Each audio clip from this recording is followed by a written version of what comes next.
বাংলাদেশের বর্তমান জনসংখ্যা 17,57,00,000। কিন্তু আপনি কি জানেন যে বাংলাদেশের থেকে 116 গুণ বড়, মানে বাংলাদেশের থেকে আয়তনে 116 গুণ বড় একটি দেশের জনসংখ্যা বাংলাদেশের থেকেও কম। আমি বলছি রাশিয়ার কথা। রাশিয়ার বর্তমান জনসংখ্যা 14,60,00,000। আর এই জনসংখ্যা কমই রাশিয়ার জন্য সবচেয়ে বড় চ্যালেঞ্জ। সম্প্রতি বছরগুলোতে রাশিয়ার জনসংখ্যা ক্রমশ কমছে। রাশিয়ার তরুণ তরুণীদের মাঝে সন্তান ধারণে অনীহা বাড়ছে, যা রাশিয়ার জনসংখ্যার সংকটকে আরও গভীর করছে।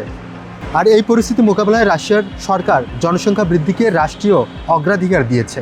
জন্মহার বাড়াতে বিভিন্ন আর্থিক ও সামাজিক প্রণোদনা ও সম্প্রসারণ করা হয়েছে।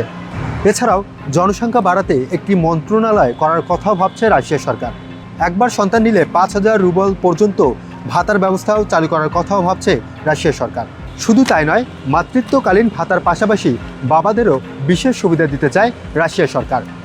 এমনকি 10টির বেশি সন্তান জন্ম দেওয়া নারীদের জন্য সোভিয়েত যুগের মাদার হিরোইন পুরস্কারটি ফের চালু করার কথা ভাবছে।